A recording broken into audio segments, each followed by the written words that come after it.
నమస్తే, welcome to our channel. నేను సిరి. BRS నేత హరీష్ రావు అయితే అర్ధరాత్రి కొంతమంది బీఆర్ఎస్ కీలక నేతలతోనైతే భేటీ అయ్యారు.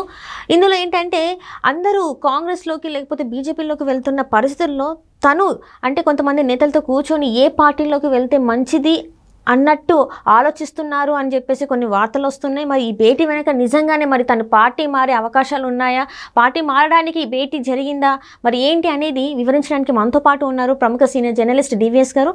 నమస్కారం సార్. నమస్తే సార్. ఇప్పుడు చూస్తుంటే అర్ధరాత్రి హరీష్ రావు గారు కొంతమంది కీలక నేతలతో బీఆర్ఎస్ కీలక నేతలతో భేటీ అయ్యారని చెప్పేసి వార్తలు వస్తున్నాయి. అందులో ఏంటంటే తను పార్టీ మారుతున్నట్టు కూడా కొంత వార్త అయితే బయటకు వచ్చింది. అది చెక్కలు కూడా కొడుతుంది. ఖచ్చితంగా మరి ఏదో ఒక కాంగ్రెస్లోకి లేకపోతే బీజేపీలోకి చేరుతున్నట్టుగా వార్తలు అయితే వస్తున్నాయి. మరి ఏ పార్టీలోకి చేరుతున్నారు, నిజంగానే మరి బీఆర్ఎస్ని వీడే అవకాశాలు ఉన్నాయంటారా హరీష్ రావు గారు?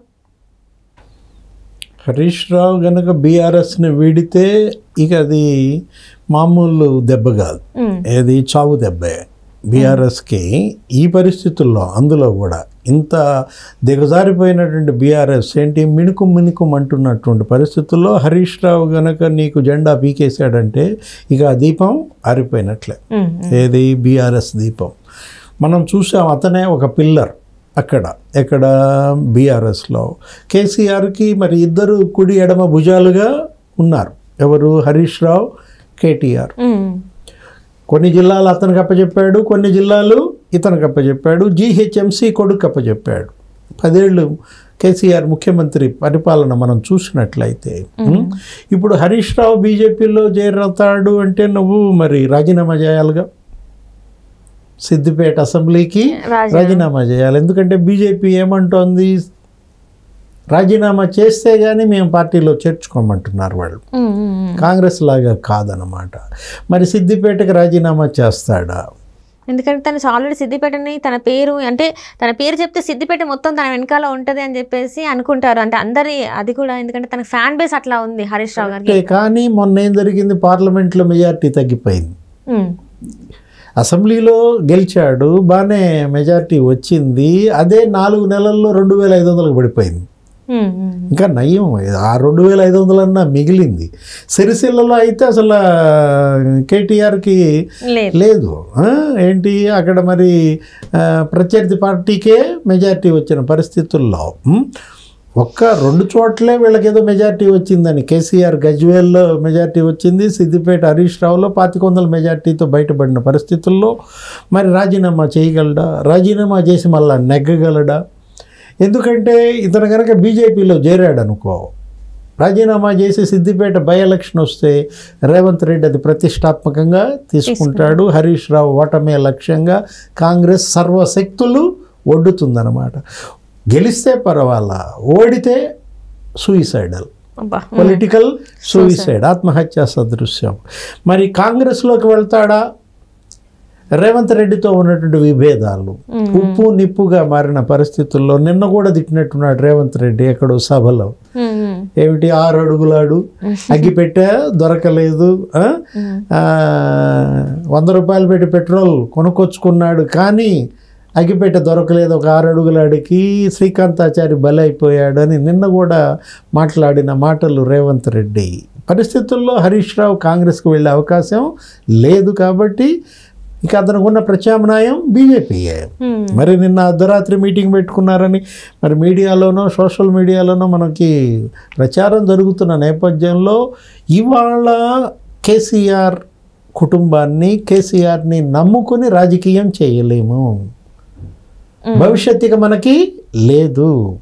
కేసీఆర్ ఇక అది గతించిన చరిత్ర, క్లోజ్డ్ చాప్టర్ అనేది ఇప్పుడు ప్రజల్లోకి వెళ్ళిపోతుంది బలంగా. దాన్ని సమర్థంగా తిప్పికొట్టడంలో వీళ్ళు విఫలమయ్యారు. ఎవరు? అది కాదు, మేమున్నాం, బీఆర్ఎస్ నిలబడుతుంది, మళ్ళా కేసీఆర్ నిలదొక్కుంటాడు అని విశ్వాసాన్ని అటు నాయకుల్లో ఇటు శ్రేణుల్లో కల్పించలేని దుస్థితి. ఇప్పుడు కేసీఆర్ కూతురేమో 4 నెలలుగా అక్కడ జైల్లో, ఎక్కడ తీహార్ జైల్లో. బెయిల్ వస్తుందా రాదా తెలియని పరిస్థితి. కనీసం వాళ్ళకి కేజ్రీవాల్కి ఏదో ఇచ్చినట్టున్నారు మిడ్ టర్మ్ బెయిల్, అది కూడా ఆమెకు రానటువంటి పరిస్థితి. ఎవరు? కవిత. ఇప్పుడు కేసీఆర్ చేసినటువంటి తప్పులు అవే. బీజేపీ పట్ల ఒక సరైన స్టాండ్ తీసుకోలేకపోయాడు.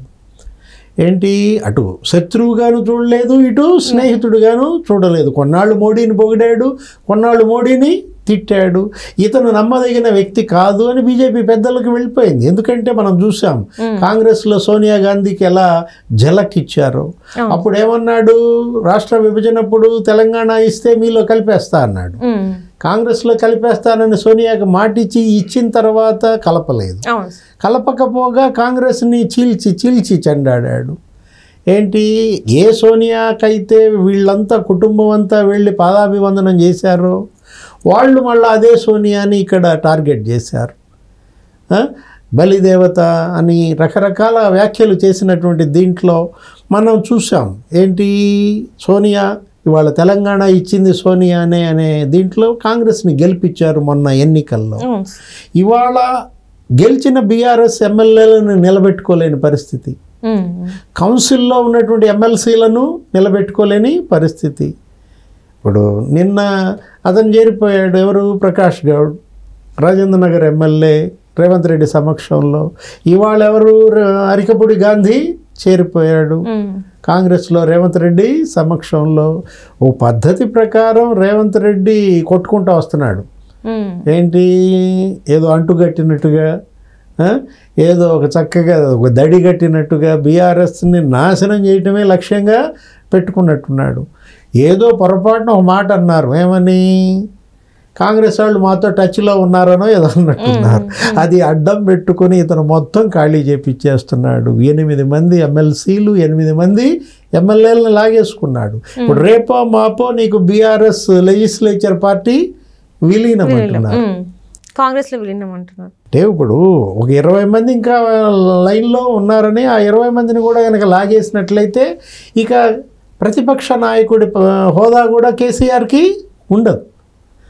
ఇప్పుడు ఒకటే ప్రత్యామ్నాయం కేసీఆర్ ముందు, బీఆర్ఎస్ని ఇవాళ పార్టీగా నిలబెట్టడమా, లేదు బీఆర్ఎస్ని విలీనం చేసేయటమా. కాంగ్రెస్లో విలీనం చేయడానికి ఆయన ఇష్టపడ్డాడు. ఎందుకని, ఆల్రెడీ వీళ్ళంతా కాంగ్రెస్లో చేరిపోతున్న దీంట్లో, రేవంత్ రెడ్డి లాగేసుకుంటున్న దీంట్లో. పొంగులేటి శ్రీనివాసులు రెడ్డి పని కట్టుకుని కక్ష కట్టి ఖాళీ చేపిస్తున్నట్టుగా ఉంది. నువ్వు చూసే ఉంటావు, ఎవరు కాంగ్రెస్ కండువా కప్పుకున్నా రేవంత్ పక్కన ఎవరు ఉంటున్నారు, పొంగులేటి శ్రీనివాసరెడ్డి. అసలు పొంగులేటి శ్రీనివాసరెడ్డి పోర్ట్ఫోలియోనే అది అయిపోయినట్టుంది. ఏది, బీఆర్ఎస్ని ఖాళీ చేయించే మంత్రిత్వ శాఖకే ఆయన మంత్రిగా ఉన్నాడు. ఇప్పుడు అదే కాదు, ఇవాళ ఆయన మరి కాంగ్రెస్లో విలీనం చేయలేని పరిస్థితుల్లో మరి కేసీఆర్ ఏం చేయాలా, బీజేపీలో విలీనం చేయాలి. బీజేపీలో విలీనం చేస్తే మరి మోడీ ఆయన మాట్లాడుకుంటే కనీసం కవితనన్న బయటేసే అవకాశం ఉంది. ఇవాళ కవితని జైల్లో నుంచి బయటకు తీసుకురావాలి.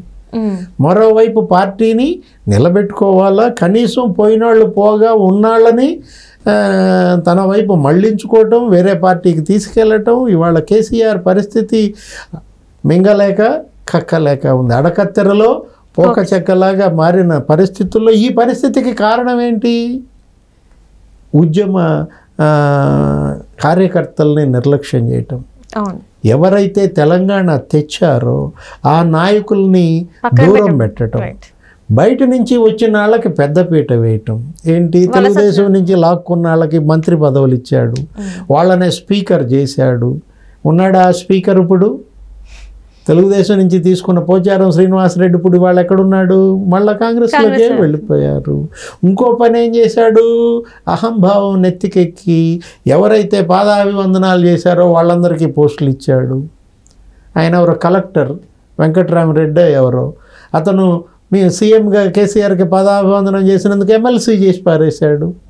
ఉన్నాడా ఎమ్మెల్సీ? ఇప్పుడు వెంకట్రామరెడ్డి కూడా వెళ్ళిపోయిన పరిస్థితుల్లో ఇవాళ ఇక ఫ్యూచర్ లేదు, బీఆర్ఎస్కి బతుకు లేదు అనేది వాళ్ళ ప్రజల్లోకి వెళుతోంది. అనవసరంగా అటు తెలుగుదేశం పార్టీని తిట్టి చంద్రబాబుని దూషించి చేతులారా కొని తెచ్చుకున్న పరిస్థితుల్లో ఇవాళ రేవంత్ రెడ్డి వీళ్ళ పైన పగబట్టినట్టుగా మరి బీఆర్ఎస్ని ఖాళీ చేపిస్తున్న దృశ్యం మనం చూస్తున్నాం. రైట్.